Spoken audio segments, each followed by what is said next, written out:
Allora, ritorniamo con i nostri ospiti, stiamo parlando appunto del contributo regionale per non autosufficienti. Allora, spieghiamo queste cose qua. Io volevo tornare, un altro messaggio, questa briciola elargita è l'ultima finta regalia di questo governatore, speriamo in un cambiamento. Dipende sempre tutto dai soldi, dalle cose, vabbè. E l'altra cosa che sì, non devono essere residenti in casa di riposo, sì, quindi la casa, però ci sono delle eccezioni. Come... Sì, allora no. Mentre lo scorso anno si poteva. Non devono avere comunque la residenza. Chi può fare la domanda, si può fare la domanda per un anziano una persona non autosufficiente che non deve avere la residenza però in una casa di riposo. Perché dopo un tot di tempo la persona porta la residenza. Sì, esatto, perché vuol dire che è una cosa continuativa, certo. Poi se portano la residenza, se la residenza è là, però potrebbe trattarsi anche di una persona non autosufficiente che è in casa di riposo, ma si tratta magari di ricovero temporaneo oppure è in una casa di riposo con la retta privata, perché talvolta, anche qua ricordo che la Regione riconosce il 50% del pagamento della retta quando si va in casa di riposo, lo riconosce come quota di rilievo sanitario, la metà la paga la persona ricoverata e la propria famiglia, l'altra metà quota di rilievo sanitario viene coperta dalle regioni che sono all'incirca 1.500 euro mensili, no?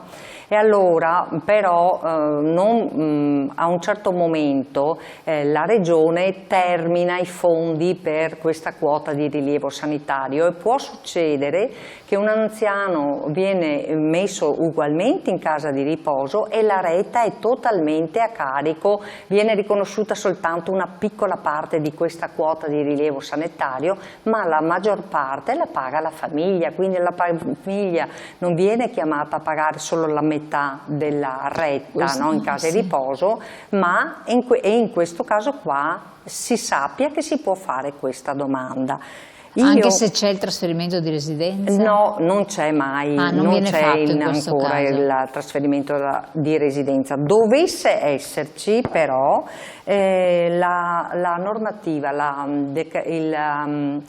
delibera della Giunta regionale Veneto proprio mette tra le eccezioni la persona potrebbe essere assistita anche in RSA ma con retta privata, quindi procedere a fare la domanda male che va, la Regione la respingerà. Però è importante questo, perché retta privata vuol dire tanti soldi, tanti, sì, per cui questo contributo se la retta è all'incirca 3.000 euro al mese, per dire 1.500 sono a carico del ricoverato, gli altri 1.500 è questa quota di rilievo sanitario che però purtroppo la Regione per ogni ricoverato riconosce una piccolissima quota in attesa che ci siano i fondi necessari a coprire tutte le richieste di quota di rilievo sanitario. Anche qua abbiamo il problema dei fondi che sono purtroppo talvolta e spesso insufficienti. Diciamo che la contestazione che stiamo portando avanti come sindacati dei pensionati e anche sindacati confederali da anni è che il fondo per le cosiddette impegnative di residenzialità è sottostimato, nel senso che la Regione sa in partenza che su 100 anziani che avrebbero questo diritto, quindi non stiamo parlando di anziani non autosufficienti con una scheda SVAMA che prevede un punteggio molto superiore al 70 di cui parlavamo. Su 100 anziani che hanno questa condizione la Regione del Veneto prevede impegnative di residenzialità per 87, quindi in realtà già in partenza fa un'operazione che sa non essere sufficiente per garantire questa quota sanitaria. E su questo voi vi state... Ma su questo da tempo abbiamo le piattaforme che chiedono che venga portato almeno al 100% delle persone, perché non si capisce perché ci debbano essere delle persone non autosufficienti che avrebbero tutti i requisiti per avere il pagamento da parte della Regione della quota sanitaria, e questo in realtà non avviene. Anche perché, la diciamo così, la quota sanitaria dovrebbe essere pagata a prescindere dalla Regione. Se la stessa persona fosse ricoverato in una lungodegenza di una ULSS, avrebbe il diritto a avere la quota sanitaria completamente riconosciuta. Allora si è fatta un'operazione nel Veneto negli anni scorsi, ormai diversi anni fa, in cui sostanzialmente si sono chiuse le lungodegenze ospedaliere, e quindi si sono trasformate le case di riposo da case di riposo che prima ospitavano sia autosufficienti, sia parzialmente autosufficienti, sia non autosufficienti, a case di riposo che hanno oggi sostanzialmente solo non autosufficienti, quindi sono di fatto delle lungodegenze, che almeno la quota sanitaria sia coperta dalla Regione integralmente. Certo, ma questo avrebbe da pensare che di risulta la persona, un attimo solo, bentornati e grazie per questo servizio di informazione del sindacato pensionati che mio padre 86 anni segue sempre, complimenti. Grazie. La persona che chiede di entrare in casa di riposo, ce ne sono alcune, che non ha problemi sanitari, ma perché lo fa? Perché è sola, vuole stare tranquilla, non paga meno allora la retta? No, non credo. No, dipende in quel caso dipende evidentemente da ogni singolo centro di servizio, certo, e ogni genere casa di riposo, perché un altro dei problemi che abbiamo messo nelle nostre piattaforme è quello di rendere omogeneo a livello veneto il livello delle rette, perché basta fare come abbiamo fatto, ormai sono 3-4 anni che lo facciamo ogni anno, verificare le rette casa e riposo per casa e riposo, e chiunque si accorge che ci sono differenze notevoli indipendentemente dalla condizione in cui l'anziano entra nella casa di riposo. Assolutamente. Maria Pistorello, allora vediamo un po' la slide delle criticità che l'avete appena spiegata, in modo che i telespettatori le vedano chiaramente